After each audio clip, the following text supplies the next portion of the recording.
The pair correlation is another technique that was developed uh, to obtain a very complementary information of the other two, the number and brightness and the Rix.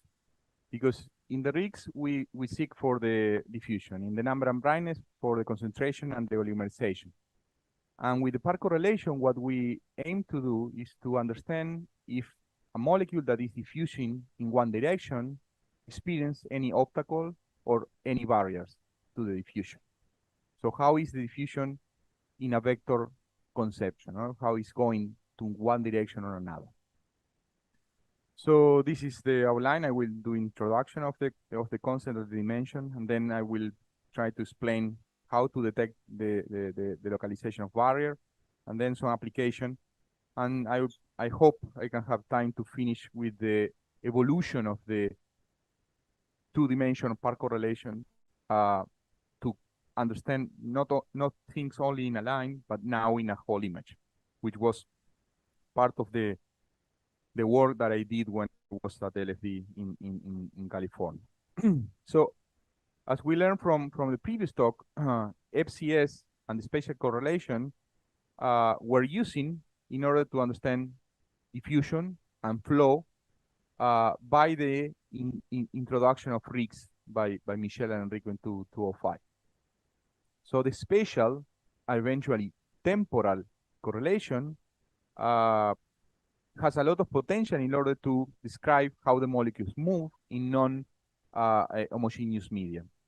And currently, most of the measurement of the movement of molecule inside a cell basically relies on tracking independent molecular objects over space, right?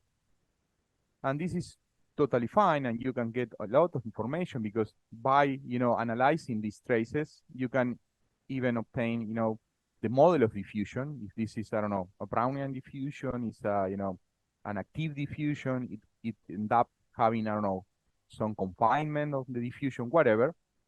But this requires one important thing. You need to have one single object that you can track over time.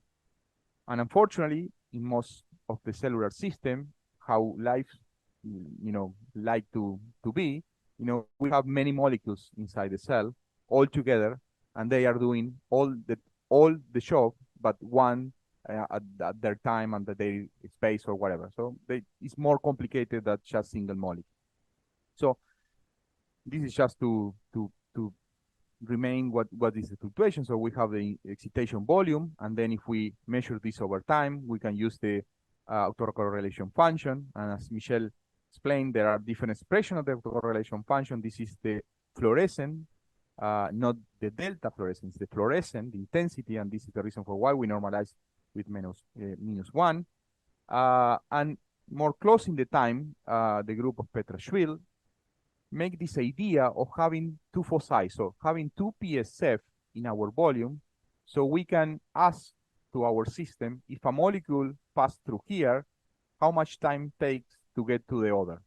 And this gives you the directionality. This is going from here to here, right? Because if I saw, like server did with the eye, and he has another in the side, eventually, if they tag one and one, they can see how much time takes to pass through this volume, but how much time takes to pass through another volume, right? So basically, this idea is great, but you only have 2 points, right? And the idea of the pair correlation is, well, on the image, in principle, you can have, many pair correlation because you can move this foci. You can move the PSF while you are scanning, right? If you're scanning along a line and you come back, basically you can have many foci. And then you can use this information in order to go from one to the end and do this correlation between one and another. So this cross correlation between 2 points. And this is the concept of the pair correlation. And I want to stress what this will give you in the cell. What information, what valuable information is going to give you in the cell. What is going to give you is this example. Imagine that we have, this is, this our PSF, let's say, that we measure. And then we have, I don't know, a barrier here, can be a membrane, let's say. if you have a molecule here, this molecule will be easy to move to the next one, but will never get to the other side. So if we correlate this point with this point, we will not get any correlation because there is a barrier there. The molecule cannot get to the other side. But I don't know, if you go to this one here, let me open this. Okay. If we go here, you see, well, you can do correlation with here, right? So if we think on the cross correlation between 2 points, in principle, you have space and you have time, and it can be possible that you can see, the occurrence of barriers because 2 points are not correlated. But you can see more, because if you have an obstacle and this obstacle eventually obstruct the diffusion of your molecule, well, you can get from here to here, and eventually you can get obstruct to be here. But if you give enough time, at some point it will be on the other side. So if you correlate in space or in a longer time, eventually you will see the arrival of your molecule to the other side of this obstacle. And this is the whole concept of the path correlation. We seek to understand if in the cell there are objects or obstacles to the diffusion. So to explain this in a very easy way, this is a plot that tells basically the probability of finding a molecule over time. And then if you measure at point 0, you measure the intensity here and intensity here, and you make the product, you will have a function. This is not correlation, it's just a plot of the intensity multiplied between the 2 points, and the very, very early, distance. You will see that you get basically the autocorrelation function because you are correlating with yourself, right? But if you leave the molecule to go farther, let's say that point here, well, you see that if you correlate at the very early time from here to here, the product will be 0, right? And this is what you see here. You see all these curves are 0. But if you wait all this time until the molecule gets here, you will get an amplitude again, right?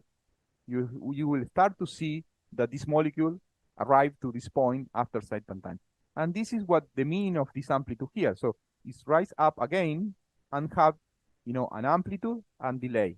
And this delay is basically the time of the molecule to get to this other side or this other barrier or whatever we are understanding.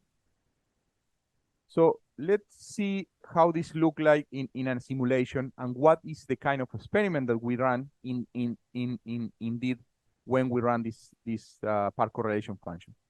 We don't have images here.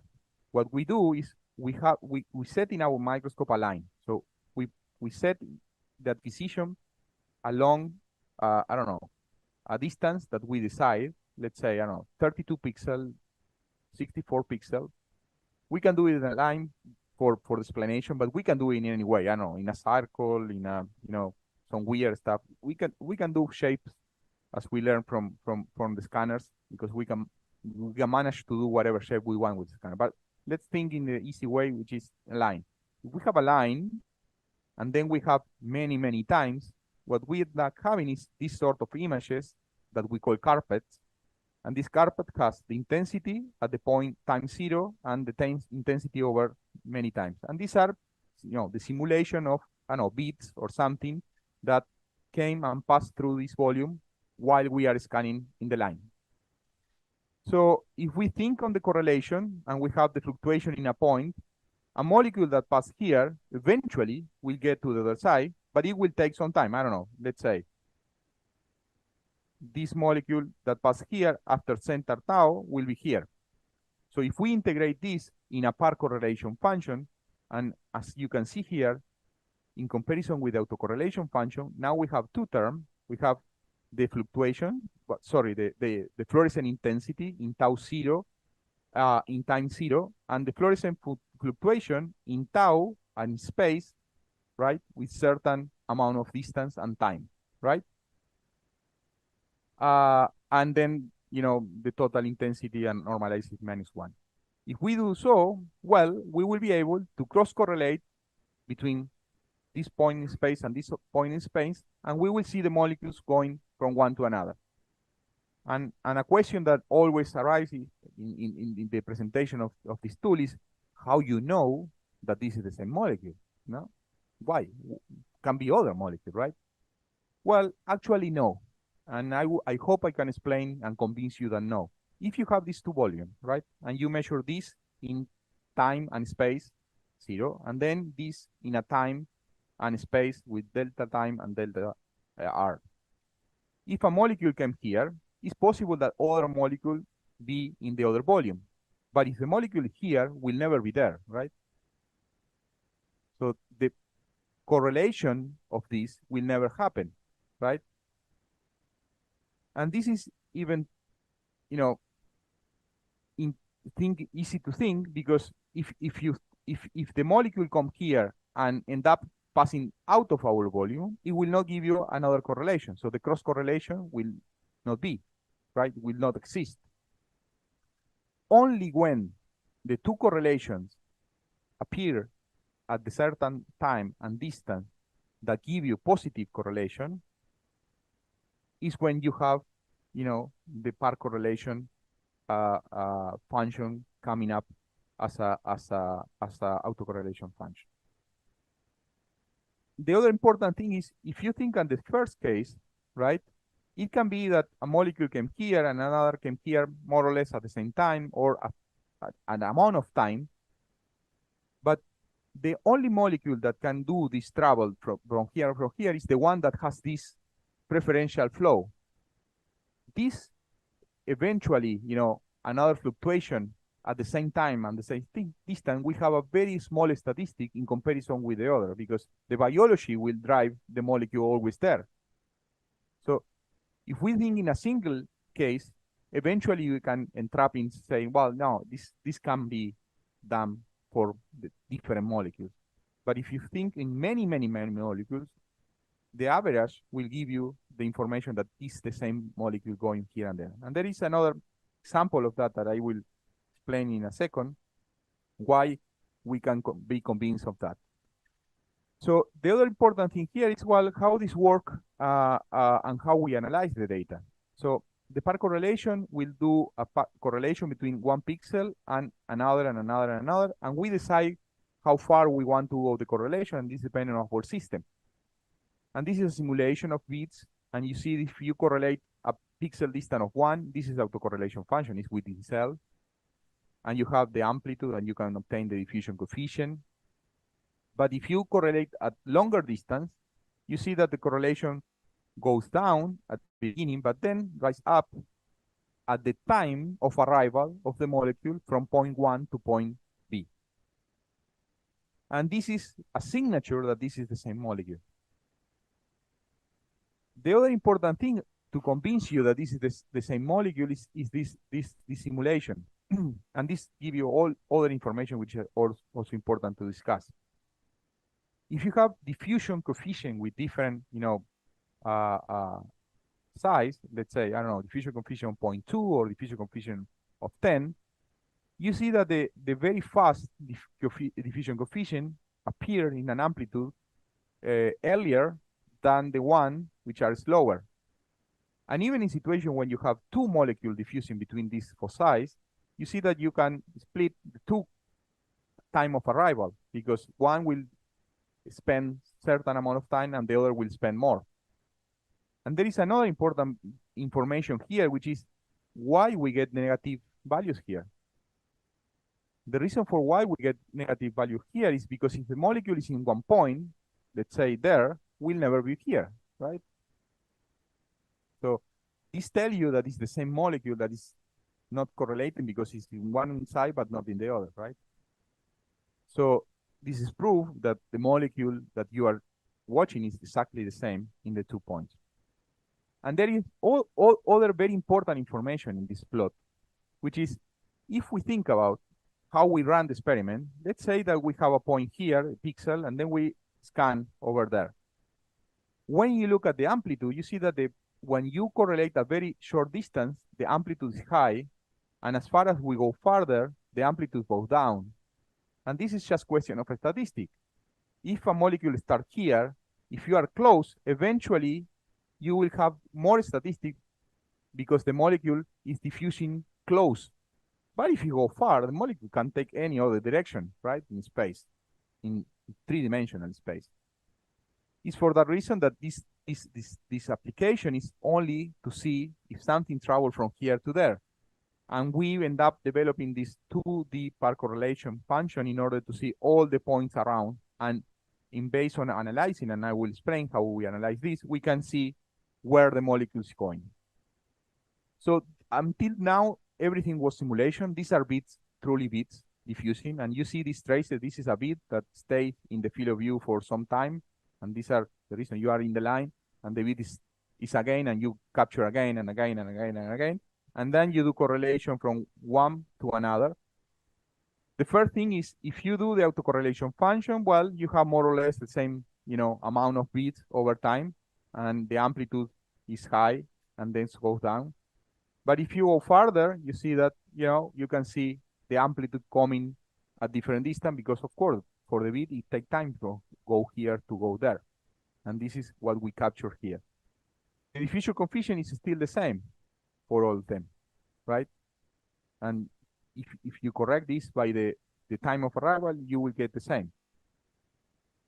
So the first example that I want to show you to illustrate the power of this tool is a project that was led by Liz Hine at the LFD, and she was interested in understanding the dynamics of the DNA and the DNA superfolding inside the nucleus, and using grid fluorescent protein, which is basically our proof to understand what is going on between folding and unfolding to the chromatin, can tell you if the fluorescent protein, EGFP, can get into the chromatin or go around the chromatin, right?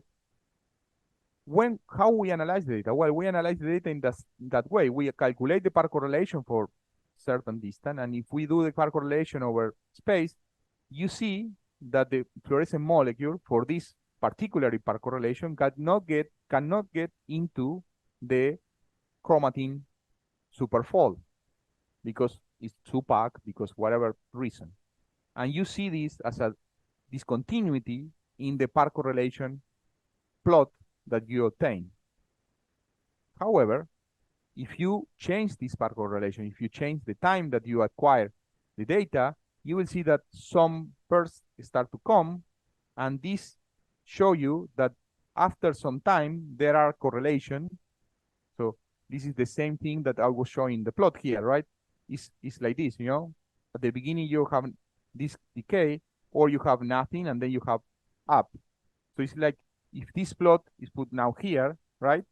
And we have nothing, amplitude, and nothing again. So the distance here is telling you how much time it takes for the EGFP to get into this superloop of chromatin and get out of this superloop chromatin. And she basically used this to describe the physical, superfolding of chromatin, etc., DNA inside the cell. It's a beautiful work from Liz.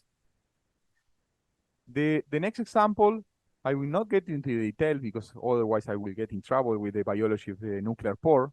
But basically, it's a beautiful example because Francesco Cardarelli with Enrico did all this research about how the proteins travel across the nuclear pore, and there is many partners involved in the trafficking.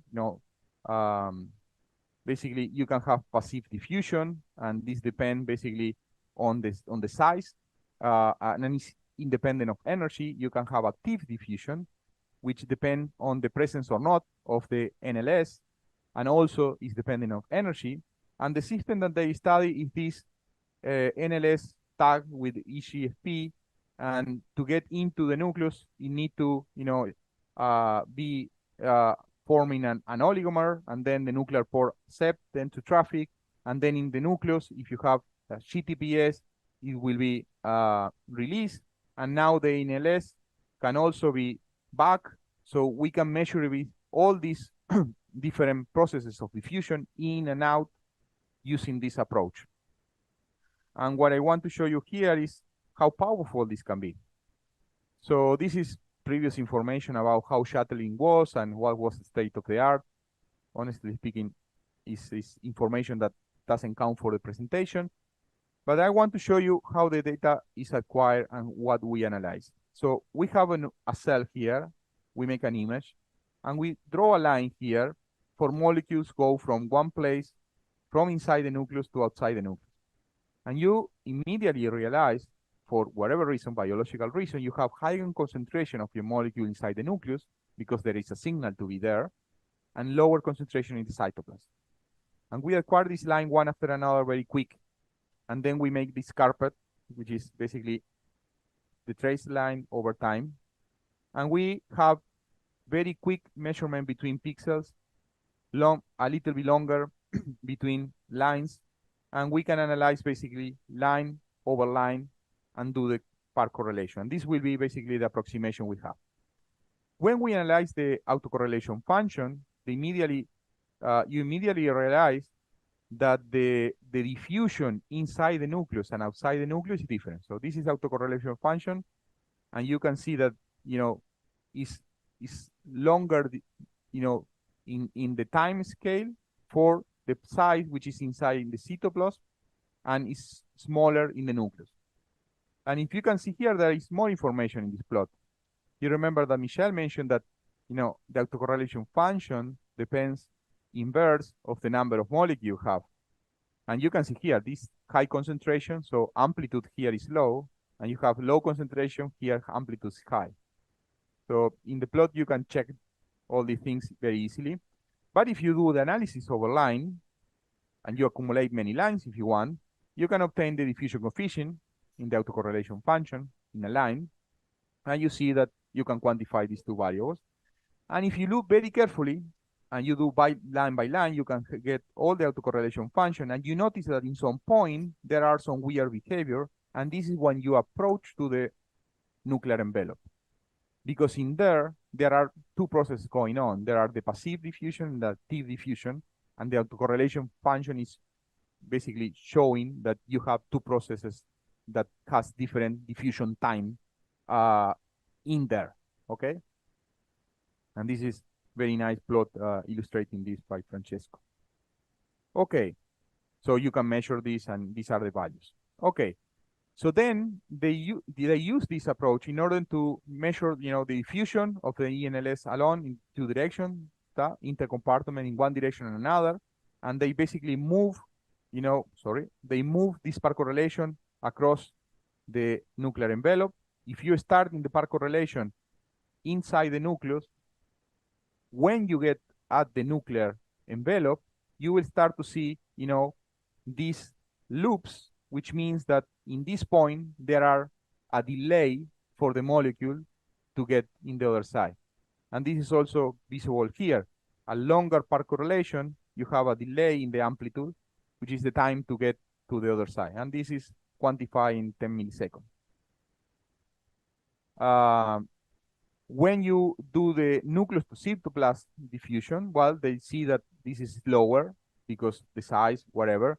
And you start to analyze these, loops that show you is quantified here in this plot. And this is basically the time that it takes for a molecule to go from one side to another. Then you can do also, let me go, because this is some specific things about, how this intranuclear intercompartment, they make really, complicated and convolved biophysical conclusion about all this. But what is nice to hear is that you can see that the part correlation has this kind of picture shape that you are, over time you get accustomed to see that there are delays in the arrival and things like that, this kind of loop where you can basically demonstrate that there is an obstacle or a barrier there. So in the active diffusion, you see that before it was on the 500 millisecond or something like that. When they have active diffusion, this correlation arrives earlier, and it's easy to quantify this using, this kind of analysis. And they, I think, conclude that this is related to the localization of the nuclear pore, because they have some other reporters like integrin beta and integrin alpha, which was in the place where they were doing the measurement. And this is a very nice paper by Francesco that you can take a look. Well, of course, reviewer always require, controls, and they did the control. And you can see that if you deplete the DP, all the active diffusion is screwed, and you can see that there is no longer, different intensity inside and outside of the nuclear pore. And at the same time, these processes is slowed down, and the correlation will appear further in the par correlation function plot. Also, they require, the demonstration that if you have a discontinuity between one space and another, there is no correlation. And a very easy way to demonstrate this is if you try to correlate from one cell to another. Well, there will be no connection. It's very hard to get a molecule out of a cell and move it in another without any, molecular processes. And they did this, and then they demonstrate that when you have this black, line here, which means that you don't have, no matter what, how much time to wait, you will never get to the other side. So this is everything related to the one dimension par correlation, and this is used for lines. But I insist you can do circles and going around, an object. You can do even more complicated things like petals, and then you can do correlation between one petal and the other, or things like that, to explore, if something is coming or leaving. So there are very beautiful approaches. But when I joined the LFT, Enrico was interested in developing this 2D par correlation, and I helped in doing some of the experiment and some of the analysis. And the idea here is, again, as the beginning is, well, it's easy to track this guy alone in the square, but if you have all this crowd, can you tell me what is the molecular flow here, in which direction of these people is moving when they all look like the same? Well, looking at all, it will be very difficult, but if you will look at single molecule, one molecule at a time, as Enrico always say, well, with the par correlation, I hope I can convince you that it's possible. And this is the idea. Well, if we have this subvolume, as we know, if it will take time, it will take an arrival. If there is a barrier, there will not correlation, it will be a decay. If there is an obstacle, it will delay. And this is the regular concept of par correlation. But how about to do in those 2 dimensions? In 2 dimensions, and originally, thanks to the camera instruments, we were able to acquire frames very, very fast. And we can think into correlation from one pixel to another, but for all the pixels to the same distance all around. And we can have, I don't know, 32 points. If we do all this correlation for this pixel and for all the pixels on an image, we will obtain basically an image now for each of the pixels that we call sprite. And this image is basically the 2D par correlation function. And if this 2D par correlation function for each of the pixels has different shapes, we will use this information to understand if the flow of the molecule is in one direction or another, because the deformation of the 2D par correlation function will tell you if there is one direction or another that is constrained. You cannot go in that direction. So let's think in the 2 more simple and easy conditions. Imagine that we have an isotropic diffusion. So all the diffusion in all directions from this point are equal. Well, the shape of the 2D par correlation function will be like this, like round. If you have an anisotropic diffusion, which means that you have one preferential diffusion, well, you will have longer, par correlation in one, but shorter in the other because it's restricted. You cannot get in this direction. Most of the molecules want to go this. If we do this analysis for all the pixels along the image, now we can set the path, the average path in the pixel for the molecules that are passing through. So this is the idea. This is one pixel, another pixel, another pixel. And we manage basically to measure some parameters of this sprite that we call, this is a little image. And we measure the long and the short axis, and due to the long and short axis, which is the first and second moment of the distribution of the image, we can get the angle. And if we fit an ellipse here, then we can basically transform this autocorrelation function image, which is very useless on image because you have an image inside a pixel, which is weird. We can just draw sticks in this pixel, and if the stick shows the preferential diffusion, and you have many sticks, you will start to see like connecting points that the preferential path of the molecule do this travel, right?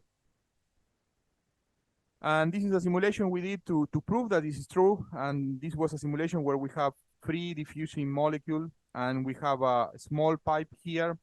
And if you leave the molecule to diffuse and you acquire enough amount of data, you will have an average intensity which is equal in all the places. But if you do the 2D part correlation function in the wall, you see that the deformation of this sprite, these are the images, true images of each pixel out part correlation function in all directions.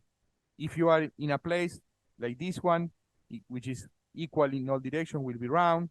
If we are in the center of this pipe, this nano channel, it will be elongated along because it cannot be.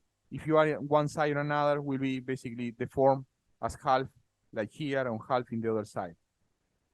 So with that, we introduce a new idea, which is the concept of eccentricity, which means how elongated this sprite is or how round this sprite is.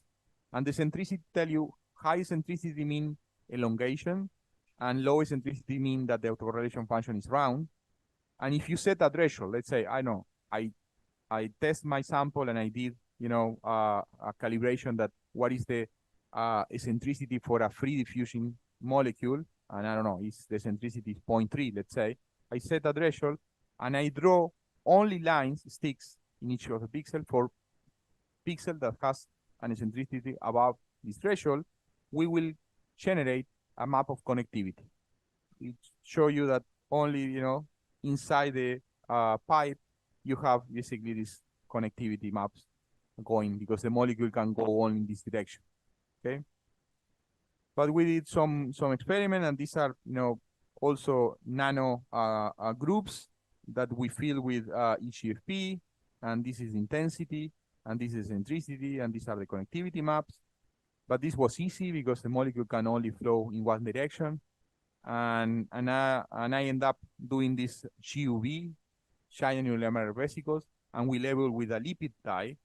And in that case, the lipid can only travel along the GUV, right? It was round. It was very tough because if the part correlation doesn't work, you will not get, a circle with the vector tangent to each point that you are. And this is what we got. So it was a very nice proof. And this is a set of results that we use to measure the connectivity map and also the model of diffusion. I'm not going to explain anything about IMSD. We can discuss after if we want. But we were trying to understand the diffusion of EGF receptor using EGFP in a TIRF microscope that enabled us to see only at the membrane of the system. And we can build basically this map of connectivity. Oh.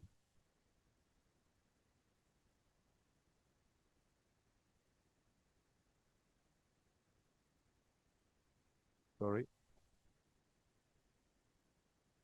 Well, it's supposed to be, but well, I cannot see here the connectivity map because I have this other plot on top.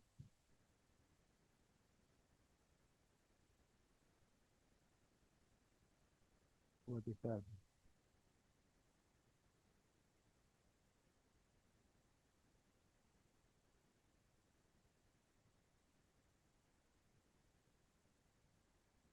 I don't know what happened. Anyway, I think I will sort it out. Okay. So the thing is, if we do this and we acquire enough image and we calculate the anisotropy or the eccentricity, these are two terms that are equal, and we can do it, at different time or different distance. You see that we can start to build this connectivity of this receptor in the cell, and you can also measure the angle of the diffusion, And this will give you histogram of the average anisotropy and the average angle that you have. And then to run this analysis, what I did was I was trying to demonstrate this using, some sort of history between anisotropy and direction, setting this different threshold of the anisotropy to demonstrate that the high anisotropy has a preferential direction, while the low anisotropy can go in all direction. And I basically the distribution. This is the distribution of angles and anisotropy, and this is the direction of the cell. So we can see that most of the diffusion is along the cell, but there are some molecules that also go perpendicular, and this is something that we learn about this particular receptor. But then using the connectivity map and this threshold of different anisotropy, we can build this sort of a maps of clusters of connectivities that I use this analysis of shape to understand how many, in which direction. So it's layers and layers that we can add to understand the molecular diffusion of a receptor in a cell. And finally, I want to mention that originally everything that we have done was based on cameras. So TIRF microscopy, spin microscopy.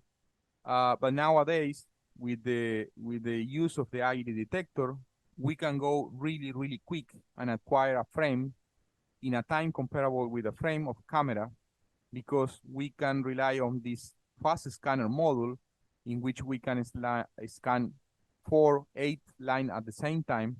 So we can go now, I tested the other day the demo that the size bring here.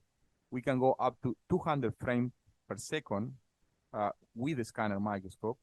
So it's unbelievable.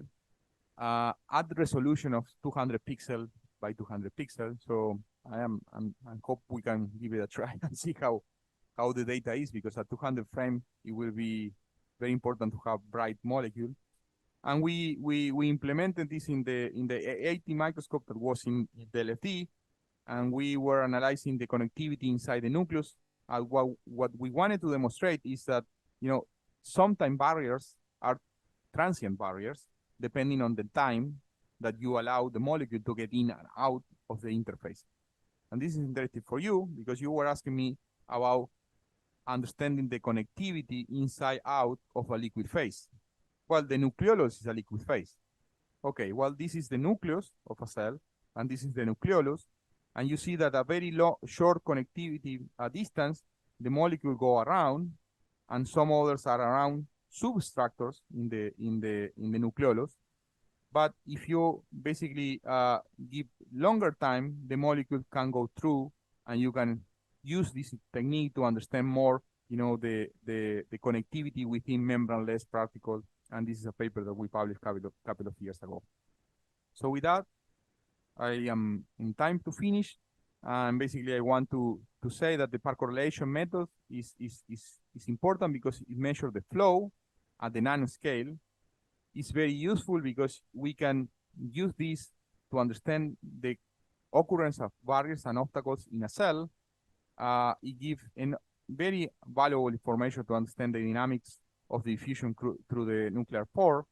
And in the evolution of the 2D part correlation, we can basically obtain images of the connectivity, and this is very powerful tool for many other purposes. And there are many other papers from the LSD lab showing application of, to the immunological synapse.